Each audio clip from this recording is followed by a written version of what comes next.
Assalamualaikum warahmatullahi wabarakatuh. A'udzu billahi minasyaitonir rajim. Bismillahirrahmanirrahim.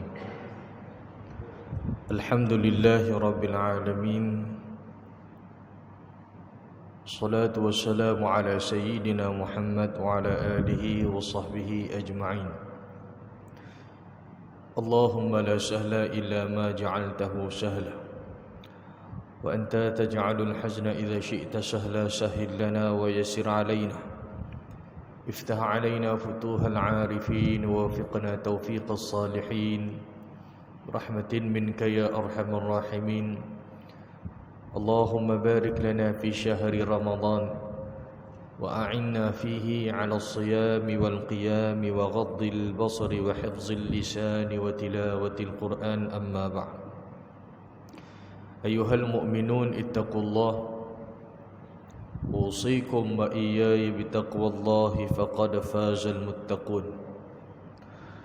Tuan-tuan yang dimuliakan Allah Subhanahu wa taala, alhamdulillah, marilah sama-sama kita memanjatkan kesyukuran kita kepada Allah Azza wa Jalla kerana masih lagi memberikan kita kekuatan untuk kita terus istiqamah menghidupkan hari-hari di dalam bulan Ramadan ini dengan memperbanyakkan amal ibadah kita.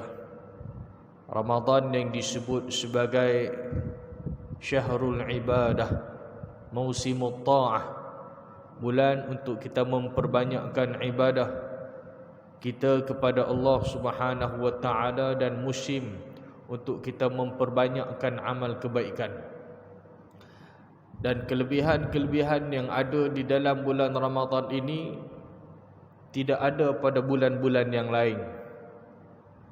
Bulan yang dijanjikan oleh Allah Subhanahu wa taala, bulan pengampunan, bulan Al-Quran, bulan untuk kita memperbanyakkan istighfar dan taubat kita kepada Allah Subhanahu wa taala. Maka pahala satu orang yang beriman, satu orang yang Muslim itu, bila mana dia berpuasa hanya kerana Allah Subhanahu wa taala, ganjaran pahalanya itu hanya Allah Subhanahu wa taala yang layak menilai dan mengurniakan kepadanya seberapa banyak mungkin mengikut ketakwaan satu orang hamba itu, sebagaimana janji Allah Subhanahu wa taala di dalam sebuah hadis qudusi yang diriwayatkan oleh Nabi sallallahu alaihi wasallam. Nabi sebut dalam satu hadis, Nabi kata, kullu amali ibni adam yudha'af, al-hasanatu bi'ashri amthaliha ila 700 dha'fin. Qala Allah ta'ala illa as-sawm fa innahu li wa ana ajzi bih yad'u syahwatahu wa ta'amahu min ajli wa lis-sha'imi farhatani farhatun 'inda fitrih wa farhatun 'inda liqa'i rabbih wa la khalufu fami as-sha'imi atyabu 'inda Allahi min rihil misk atau kama qala an-nabi sallallahu alaihi wasallam. Daripada Sayyidina Abu Hurairah radhiyallahu taala anhu, Nabi sallallahu alaihi wasallam bersabda, setiap amalan kebaikan yang dilakukan oleh manusia akan dilipat kali gandakan dengan 10 kebaikan yang semisal, sehingga Nabi kata 700 kali ganda. Allah Subhanahu wa taala berfirman, illa saum, kecuali puasa ataupun kecuali amalan ataupun ibadah puasa. Kenapa? Amalan ibadah tersebut Allah Ta'ala kata fa innahu li, sesungguhnya amalan puasa tersebut adalah untukku, wa ana ajzi bih, dan aku sendiri yang akan membalasnya. Disebabkan dia telah meninggalkan syahwat dan makanan kerana aku, Dan bagi orang yang berpuasa, Nabi kata dia akan mempunyai dua kegembiraan ataupun dua kebahagiaan. Dia akan mendapat dua kebahagiaan yang dijanjikan oleh Nabi SAW. Apakah kebahagiaan yang pertama? Dia akan rasa seronok bahagia. Yang pertama sekali, farhatun inda fitri, bahagia seronok ketika berbuka. Ini waktu yang paling seronok. Jadi orang yang berpuasa, waktu yang dinantikan adalah waktu berbuka puasa, inda fitri. Dan yang kedua, kebahagiaan yang kedua ialah wa farhatun inda liqa'i rabbih, iaitulah ketika mana dia berjumpa dengan Allah Subhanahu wa taala. Dan Nabi kata bau mulut orang yang berpuasa itu atyabu indallah, lebih baik, lebih wangi, Allahumma salli ala Muhammad, lebih harum di sisi Allah Subhanahu wa taala daripada bau minyak kasturi. Maknanya mulut orang yang berpuasa itu baunya wangi. Atyabu indallah, lebih baik, lebih wangi, min rihil misk, daripada bau minyak kasturi. Tuan-tuan yang dimuliakan Allah Subhanahu wa taala sekalian, ketika mana kita melakukan ibadah di dalam bulan Ramadan al-Mubarak ini, dan alhamdulillah Allah Subhanahu wa taala masih memanjangkan usia umur kita, dipertemukan dengan bulan Ramadan pada tahun ini. Ada orang mungkin rezekinya tak sempat nak jumpa Ramadan tahun ini, sebelum bulan Ramadan dia meninggal. Tapi kita masih dipanjangkan usia umur. Kita menjadi tetamu di dalam bulan Ramadan al-Mubarak. Jadi di sana terdapat amalan-amalan sunnah yang dilakukan oleh baginda Nabi sallallahu alaihi wasallam. Dan amalan ini dikerjakan oleh seluruh umat Islam, terutamanya bila datangnya bulan Ramadan. Karena bagi mereka yang berpuasa ataupun mereka yang sedang berada di dalam keuzuran, maka diperintahkan untuk melakukan amalan-amalan tersebut supaya apa? Supaya tidak ketinggalan untuk mendapat pahala berlipat kali ganda yang dijanjikan oleh Allah Subhanahu wa taala, yang sebahagiannya ada pada bulan Ramadan sahaja dan tidak ada di dalam bulan-bulan yang lain. Apakah amalan-amalan sunnah yang boleh kita lakukan di dalam bulan Ramadan al-Mubarak ini? Yang pertama ialah bersahur.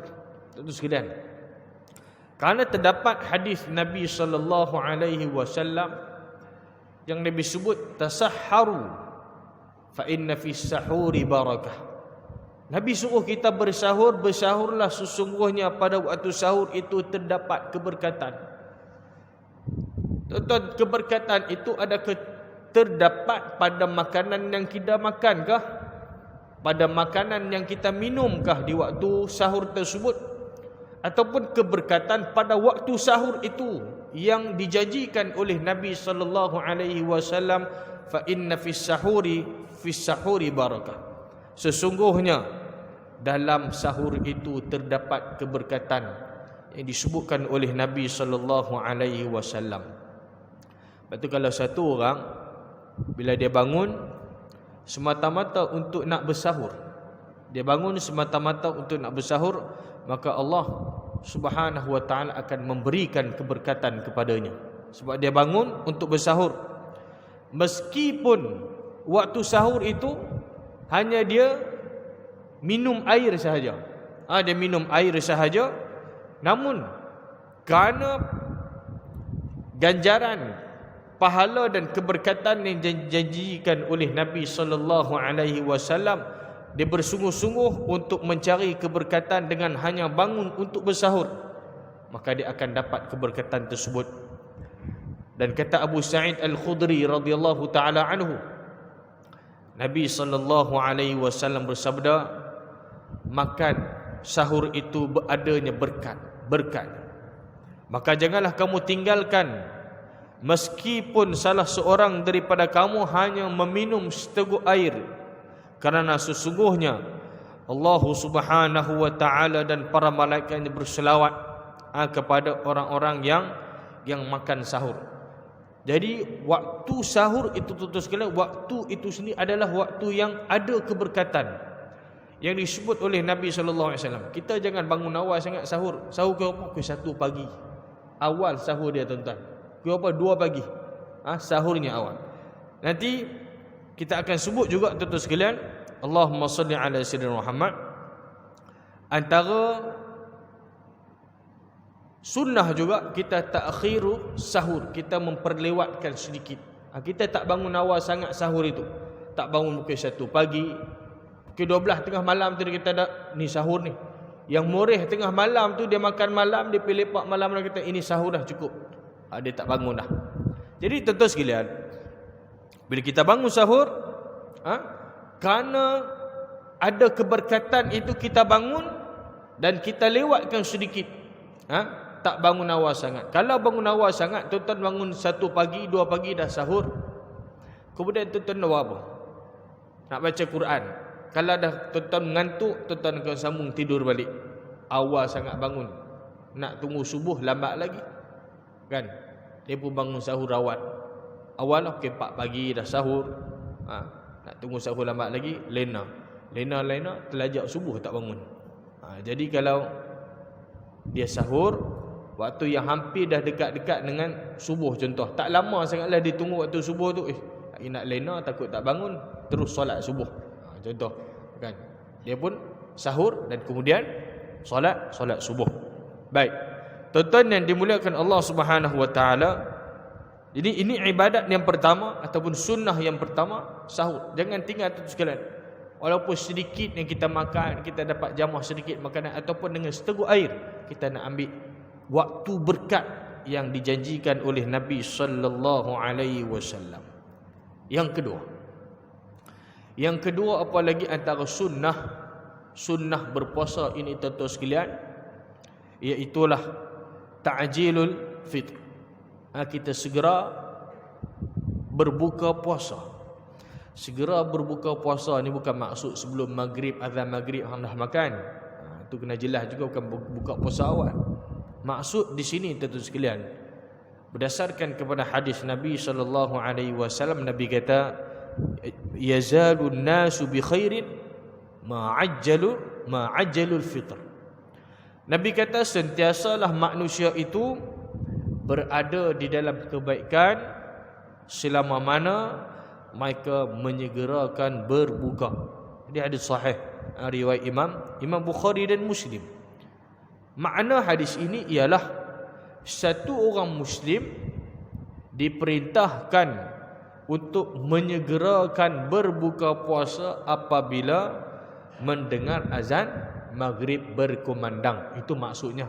Bukan segera buka puasa sebelum azan maghrib. Bila azan maghrib, terus kita berbuka puasa. Yang mana Allahumma salli ala Muhammad. Bila kita buka puasa, segera akan berbuka. Tadi azan, terus baca doa, terus kita buka puasa. Jangan duk tunggu lama-lama, kan? Kalau nak doa pun doa pendek-pendek sudahlah. Tuan sekalian, doa sebelum berbuka. Kalau nak doa panjang-panjang, ni buat iftar dekat Masjid Surau, dia pun baca doa panjang. Doa dekat 4 minit, kan? Makanan sudah dihidangkan di hadapan kita. Kita pun duk tengok makanan. Panjang pula haji ni baca doa, kan? Kalau dia baca doa panjang-panjang, tuan-tuan lentaklah, tuan-tuan makan terus. Tuan-tuan baca doa yang pendek-pendek, terus makan. Segera buka puasa. Segera buka. Nak doa panjang tadi bila? Sebelum tu. Sebab itu tuan sekalian, yang ni juga antara benda yang boleh sama-sama kita lakukan. Tuan-tuan, bila kita sediakan lebih awal juadah untuk berbuka, jangan waktu nak berbuka puasa 5 minit, 10 minit kita dah kalut. Waktu tu waktu yang mustajab doa tu. Yang ramai di kalangan kita mungkin terlepas pandang, dia tak ambil beratkan tentang waktu tersebut. Sibuk dengan hidangan makan, baru nak pergi ambil, nak susun makanan apa semua. Wahal waktu tu waktu yang mustajab doa. Tuan-tuan sediakan makanan awal, paling kurang sejam ataupun setengah jam awal. Tuan-tuan dah ready dah siap sedia dah makanan apa semua. Masa yang ada setengah jam, sejam itu tuan-tuan boleh baca Quran sikit. Tuan-tuan boleh berzikir. Tuan-tuan boleh berdoa waktu tu. Tuan-tuan duduk dengan anak-anak ahli keluarga kita, isteri anak-anak kita, panggil semua sebelum buka puasa. Amalkan setiap hari, setengah jam pun jadi tuan-tuan. Waktu berbuka puasa, sebelum buka puasa, baca Quran, seorang 3 ayat, 4 ayat, 1. Kemudian zikir. Zikirlah 33 kali. Apa-apa zikir yang kita pilih, zikir. Kemudian kita istighfar 33 kali. Kemudian sama-sama kita doa. Ambil waktu tu. Jadi kita fokuskan waktu tu, waktu yang mustajab berdoa. Jadi kita tak sibuk dengan jodoh berbuka sebab kita dah sedia awal. Sejam, setengah jam awal kita dah selesai dah masa awal dan sebagainya. Dan ada orang yang kadang waktu itulah waktu dia nak sibuk pergi ke bazar Ramadan. Mungkin dia tak sempat masuk waktu tu sekalian, dia pun pergi beli. Kalau boleh sediakan awal, beli awal, balik paling kurang ada sedikit masa yang masa itu kita berdoa kepada Allah Subhanahu Wa Taala. Karena waktu tersebut adalah waktu yang sangat-sangat mustajab untuk kita berdoa. Baik. Yang ketiga, antara amalan sunnah lagi yang boleh kita lakukan di dalam bulan Ramadan Al-Mubarak, kita berbuka puasa dengan rutab ataupun tamar, kita sebut kurma. Ada kurma kering dan kurma basah itu sekalian. Jadi bila kita buka puasa, berbuka dengan tamar ataupun hanya dengan air. Karena ada satu hadis Nabi sallallahu alaihi wasallam, kata Sayyidina Anas bin Malik, dahulu Rasulullah sallallahu alaihi wasallam bila Nabi berbuka puasa dengan beberapa rutab sebelum melakukan solat. Jika tidak ada rutab kurma tadi, maka Nabi sallallahu alaihi wasallam, jika tidak dengan air, pertama dengan rutab. Kalau tak ada rutab, Nabi buka dengan air, maka dengan beberapa kurma. Dan apabila tidak ada kurma, maka baginda akan meneguk air beberapa kali. Ini hadis yang diriwayatkan oleh Al-Imam Abu Daud. Yang ini berbuka dengan kita mengambil sedikit, Allahumma salli ala Muhammad, manisan seperti kurma tadi. Rutab ni adalah sejenis kurma yang belum diproses sebelum menjadi kering, ataupun dengan tamar, sejenis kurma yang kering. Jika tiada buah kurma tadi itu sekalian, maka cukuplah sekadar kita berbuka dengan meminum air. Ini antara sunnah yang diajarkan oleh Nabi sallallahu alaihi wasallam. Baik. Amalan yang berikutnya ataupun sunnah Nabi sallallahu alaihi wasallam yang boleh kita laksanakan di dalam bulan Ramadan ini, seperti yang saya sebutkan tadi, iaitulah kita kena memperbanyakkan doa. Dalam Al-Quran, Allah Ta'ala perintahkan kepada kita supaya mohon doa, minta doa kepadanya. Ud'uni astajib lakum. Berdoalah, mintalah kepadaku, nescaya akan ku perkenankan. Tuan-tuan, kalau kita minta kepada makhluk, kepada manusia tak selama-lamanya boleh bantu dan memberi pertolongan pada kita. Waktu dia senang, mungkin dia boleh tolong kita. Waktu dia ada duit, dia ada harta, mungkin dia boleh tolong kita. Tapi waktu dia susah, dia tak boleh tolong kita. Tapi kita ada Allah. Allah Tuhan Al-Ghani, Tuhan Maha Kaya. Minta pada Allah. Kenapa kita banyak nak meminta kepada makhluk? Hari ini kita banyak minta pada makhluk, ataupun banyak mengeluh rintihan kita banyak kepada makhluk. Tulis dekat Facebook, status Facebook, WhatsApp dan sebagainya. Tapi kita lupa untuk nak berdoa pada Allah Subhanahu wa taala. Allah Subhanahu wa taala suruh kita minta doa, mohon doa kepadanya. Wa idza sa'alaka 'ibadi 'anni fa inni qarib ujibu da'watad da'i idza da'an falyastajibu li wal yu'minu bi la'allahum yarshudun. Allah Subhanahu wa taala berfirman, dan apabila hamba-hambaku bertanya kepadamu tentang aku, tanya kepada Nabi kita sallallahu alaihi wasallam, tanya tentangku, kata Allah Subhanahu wa taala, apa jawabnya? Fa inni qarib, sesungguhnya aku sangat hampir dan dekat kepada mereka. Tuhan hampir dekat dengan kita, tentu sekalian. Bila kita tengok di langit, kita nampak bintang yang berada di langit, Kita nampak matahari, bintang-bintang, matahari, bulan itu yang jauh daripada kita. Walaupun kita nampak, tapi dia jauh dengan kita. Kita tak nampak Allah, tapi Allah hampir dan dekat dengan kita. Fa inni qarib, Allah Ta'ala kata, aku dekat, sesungguhnya aku dekat dengan mereka. Dan aku memakbulkan permohonan orang yang berdoa apabila dia memohon kepada aku. Takkan kita duduk semayang sehari semalam 5 waktu doa Allah Ta'ala tak perkenankan? Sujud dekat dia, perintah suruh doa ni Allah Ta'ala suruh. Dan Allah Ta'ala kata, aku akan memakbulkan permohonan orang yang berdoa apabila dia mohon doa kepada aku. Ini janji daripada Allah Subhanahu Wa Ta'ala. Cuma di sudut yang lain kita kena lihat, mungkin di sana ada sebab-sebab yang menghalang doa satu orang itu tidak mustajab. Doa satu orang itu tidak diperkenankan oleh Allah Subhanahu Wa Ta'ala, ataupun sebab-sebab yang dia buat menyebabkan doa dia tadi tidak mustajab, Allah Ta'ala tak terima permintaan dia. Antaranya mungkin kerana dosa-dosanya yang Allahumma salli ala Muhammad, dosa-dosanya yang banyak, yang mana dosa itu tutus sekalian Nabi sebut dalam hadis. Cerita tentang satu orang, bila mana dia angkat tangan mohon doa kepada Allah Subhanahu, yamuddu yadayhi ila sama. Dia angkat tangan dia ke langit, dia berdoa pada Allah Subhanahu Wa Ta'ala. Nabi kata, wa mat'amu haram wa mashrabu haram wa ghudhiya bil harami fa anna yustajabulah. Dia berdoa pada Allah Subhanahu Wa Ta'ala, dia angkat tangan dalam keadaan Nabi kata, bagaimana Allah fa anna yustajabulah, bagaimana Allah Ta'ala nak perkenankan doa satu orang hamba ni, sedangkan sumber makanan dia, minuman dia, pakaian dia dan tubuh badan, perut dia dipenuhi dengan benda-benda yang haram. Fa anna yustajabulah, bagaimana Allah Subhanahu Wa Ta'ala nak perkenankan, memakbulkan doa satu orang tadi.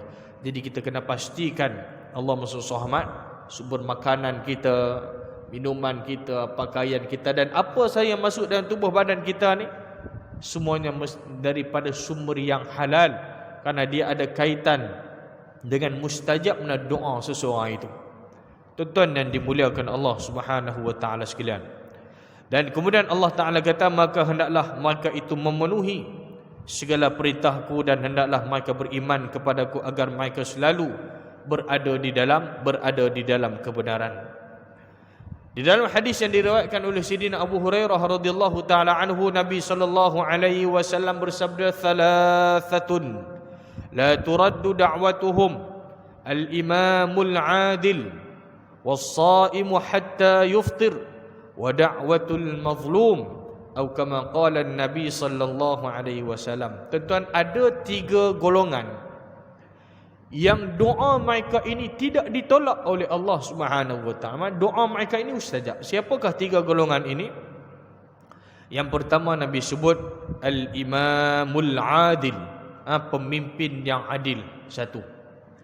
Yang kedua, doa orang yang Allah SWT, doa yang tidak ditolak ini, yang di doa mereka mustajab, ialah was-saimu hatta yuftir, iaitulah orang yang berpuasa sampai dia berbuka. Jadi dia banyak berdoa. Jadi seharian kita puasa tadi, kita banyakkan berdoa kepada Allah Subhanahu Wa Ta'ala. Dan golongan yang ketiga, kata Nabi sallallahu alaihi wasallam, yang doanya tidak ditolak, iaitulah wa da'watul mazlum, doa satu orang yang dizalimi. Tuan-tuan, doa orang yang dizalimi ini sangat mustajab. Orang buat zalim dekat dia, maknanya dia dizalimi, dia dituduh, difitnah, dijatuhkan hukuman, dia dizalimi. Dia tak boleh nak buat apa. Hari ini ada orang yang bersalah boleh buat jadi tak bersalah. Betul tak tuan sekalian? Orang yang tak bersalah boleh jadi salah, boleh buat, boleh jadi hari ini. Tuan sekalian, dia dizalimi. Dia tak boleh nak buat apa. Kerana lemah dia tak ada kuasa apa, dia pun berdoa pada Allah. Ketika mana dia berdoa pada Allah Subhanahu Wa Ta'ala, keadaan dia termasuk dalam golongan wa da'watul mazlum, doa orang yang dizalimi sangat mustajab. Doanya tidak ditolak, akan diperkenankan oleh Allah Subhanahu Wa Ta'ala. Baik. Yang kelima, antara amalan-amalan sunnah yang boleh kita laksanakan di dalam bulan Ramadan ini, iaitulah kita mengerjakan solat sunat tarawih. Solat sunat tarawih ni adalah sunat. Walaupun dia adalah sunat, tapi dia adalah sunat yang dituntut. Daripada malam lepas isyak, tuan-tuan tak buat apa? Pergi sembang kosong dekat kedai kopi, kan? Lebih baik kita solat. Kita solat sunat tarawih, kita menghidupkan malam-malam hari Ramadan itu dengan solat sunat tarawih. Siangnya kita berpuasa, malamnya kita bangun, kita solat tarawih, kita qiyamul lail. Nabi kita, man qama ramadana imanan wa ihtisaba ghufira lahu ma taqaddama min dhanbih. Barang siapa yang menunaikan solat pada malam bulan Ramadan, yakni solat tarawih, dengan penuh keimanan dan mengharapkan pahala daripada Allah Subhanahu wa taala, maka dosa-dosanya yang telah berlalu akan diampuni. Yakni dosa-dosanya akan diampuni oleh Allah Subhanahu wa taala. Dosa-dosanya yang lalu. Kita bangun, kita menghidupkan malam-malam hari di dalam bulan Ramadan ini dengan penuh imanan, dengan penuh keimanan kita, wahtisyaba, dengan penuh pengharapan kita, mengharap untuk mendapat pahala daripada Allah Subhanahu wa taala, dosa kita akan diampun. Tuan, mana ada lagi peluang yang lebih baik, yang lebih hebat yang ditawarkan di dalam bulan Ramadan ini yang tidak ada di dalam bulan-bulan yang lain, hanya ada di dalam bulan Ramadan. Maka sangat rugi maka yang berkesempatan berada di dalam bulan Ramadan al-Mubarak, masih lagi membuat dosa, melakukan maksiat di dalam bulan Ramadan al-Mubarak, dan dia keluar daripada bulan Ramadan al-Mubarak dalam keadaan Allah Ta'ala tak ampun dosa dia. Orang ini adalah orang yang rugi. Peluang yang datang kepada kita setahun sekali. Ramadan dia bukan datang setiap bulan, dia datang setahun sekali. Tapi yang setahun sekali ni kita tak ambil peluang dengan sebaik mungkin. Kerana bulan tahun hadapan belum tentu kita akan bertemu lagi dengan bulan Ramadan al-Mubarak. Barangkali mungkin tahun ini adalah Ramadan yang terakhir dalam kehidupan kita. Maka kita memaknai sungguh-sungguh ibadah di dalam bulan Ramadan ini. Menghidupkan hari kita di dalam bulan Ramadan ini dengan perbagaikan amal ibadah. Perbanyakkan amalan-amalan sunat yang wajib kita teruskan, jangan kita tinggal. Dalam masa yang sama kita memperbanyakkan amalan-amalan ataupun ibadah sunat. Jadi bila Nabi sebut Allah Ta'ala ampun dosa kita, maknanya bulan Ramadan itu adalah bulan Syahrul Maghfirah, bulan keampunan. Allah Subhanahu wa Ta'ala memberikan keampunan kepada hamba-hambanya. Dosa kita yang banyak di dalam bulan-bulan yang lain, maka peluang yang ada dalam bulan Ramadan ini kita pun minta doa sungguh-sungguh, mohon ampun, istighfar, bertaubat kepada Allah Subhanahu wa Ta'ala. Semoga Allah Subhanahu wa Ta'ala mengampuni dosa kita. Para ulama dahulu, tuan-tuan sekalian, salafun as-salih, mereka menantikan kedatangan bulan Ramadan ini 6 bulan sebelum Ramadan. Mereka dah tunggu dah, mereka dah berdoa pada Allah ayyuballighahum Ramadana, supaya Allah Ta'ala sampaikan mereka ke dalam bulan Ramadan. Dan juga mereka berdoa pada Allah Subhanahu wa Ta'ala 5 bulan selepas daripada Ramadan, ayyataqabbala minhum, semoga Allah Subhanahu wa Ta'ala menerima segala amalan yang mereka lakukan. Seronok bila datang Ramadan, dan mereka akan bersedih, menangis bila Ramadan akan pergi berlalu meninggalkan mereka. Kerana Ramadan ini dia akan datang setiap tahun. Yang datang tak datang belum tentu jumpa ni kita, tuan-tuan sekalian. Ramadan dia main macam biasa, tuan-tuan sekalian. Selagi tak berlaku kiamat, Ramadan tu duk ada. Setiap tahun ada. Kita tu yang belum tentu ada lagi, tuan-tuan sekalian. Tuan-tuan yang dimuliakan Allah Subhanahu wa Ta'ala sekalian. Baik. Kemudian yang keenam, ibadah sunnah yang boleh kita lakukan ialah memberi orang makan, atau kita sebut sedekah. Nabi SAW bersabda di dalam satu hadis yang diriwayatkan oleh Al-Imam At-Tirmizi, Nabi kata man fattara sha'iman kana lahu mithlu ajrihi ghaira annahu la yanqusu min ajri shaimi syai'a atau kama qala Nabi sallallahu alaihi wasallam. Sesiapa yang memberi makan orang yang berpuasa, maka baginya pahala seperti orang yang berpuasa. Dia beri orang makan, ini orang yang berpuasa, pahalanya Nabi kata baginya pahala seperti orang yang berpuasa, tanpa mengurangi pahala orang yang berpuasa tersebut walaupun sedikit. Itu maknanya hebat. Kita it'amut ta'am, kita memberi orang lain makan. Kita taja iftar masalah, kita beli makanan, kita beri orang yang berpuasa makan, jamu mereka. Pahalanya sangat besar di sisi Allah Subhanahu wa taala. Termasuk juga sedekah, tuan-tuan sekalian, sedekah. Antara sedekah yang paling afdal adalah sedekah di dalam bulan Ramadan, dan kita semua tahu bahawa amalan ibadat yang kita buat dalam bulan Ramadan, pahala dan ganjarannya dilipat kali gandakan oleh Allah Subhanahu wa taala. Banyakkan memberi, kerana pemberian itu adalah satu sikap. Tuan-tuan, ada orang duit banyak tapi dia tak keluar zakat, dia tak sedekah, dia tak suka infak, kerana sikap dia tidak suka memberi walaupun dia jutawan. Tapi ada orang yang susah, dia tak kaya, tapi dia suka sedekah, dia suka infak, dia suka bantu orang ni sebab sikap dia suka memberi walaupun dia tak kaya. Jadi kita nak sikap itu ada dalam diri kita. Tak tunggu ada duit banyak baru nak sedekah. Apa yang kita ada bagi, sedekah. Terus sekalian, sedekah subuh masalah setiap pagi kita solat. Tak banyak pun, sikit tu, setiap pagi datang solat subuh RM1 masuk dalam tabung, RM1 dalam tabung. Tapi ibadat yang kita buat tadi berterusan, itu lebih baik. Dan amalan yang paling disukai oleh Nabi SAW, ibadah yang kita lakukan secara berterusan, konsisten dan istiqamah walaupun sedikit. Yang ketujuh ialah membaca Al-Quranul Karim. Bulan Ramadan yang Nabi Allah Subhanahu wa taala berfirman, syahrul Ramadan alladhi unzila fihi al-Quran. Bulan Ramadan, bulan yang diturunkan di dalamnya Al-Quranul Karim. Perbanyakkan baca Al-Quran. Bukan banyak baca WhatsApp, tengok Facebook, tapi perbanyakkan baca Al-Quranul Karim. Tuan-tuan sekalian, target paling kurang Ramadan ni nak khatam Al-Quran. Mungkin dah lama dah tak khatam Quran ni, dah berapa tahun dah tak khatam Quran ni.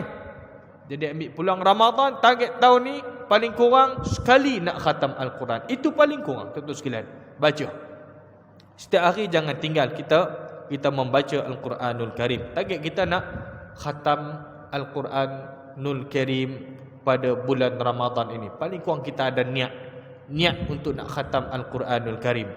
Dan yang seterusnya, tuan-tuan sekalian, yang terakhir, iaitulah dalam bulan Ramadan, bila dia ada tiga fasa, fasa pertama, fasa kedua dan fasa yang ketiga, 10 malam yang terakhir, Allahumma shalli ala Muhammad, kita menghidupkan 10 malam terakhir. Kerana Nabi SAW, Nabi bersungguh-sungguh menghidupkan 10 malam yang terakhir, dan baginda bersemangat mengejut dan membangunkan ahli keluarganya bersama-sama dengannya untuk mengerjakan ibadah pada tengah malam, dan carilah malam Al-Qadar pada waktu itu.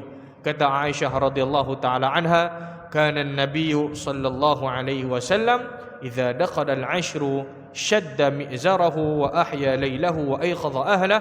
Nabi apabila memasuki 10 akhir bulan Ramadan, Nabi akan mengetatkan sarungnya, menghidupkan malamnya dengan beribadah dan membangunkan keluarga. Jadi tuan-tuan sekalian, ambillah peluang, rebutlah pahala untuk kita mengerjakan amalan-amalan sunnah ini ketika mana berpuasa pada bulan Ramadan. Jangan kita biarkan bulan Ramadan pergi berlalu tanpa menghidupkan amalan-amalan tersebut selama sebulan penuh. Mudah-mudahan Allah Subhanahu wa taala memberikan kekuatan untuk kita terus melakukan ibadah di dalam bulan Ramadan ini. Moga-moga Allah Subhanahu wa taala mengampuni dosa-dosa kita dan memasukkan kita ke dalam syurganya nanti insya-Allah taala. Aqulu qawli hadza wa astaghfirullahal azim li wa lakum. Assalamualaikum warahmatullahi wabarakatuh.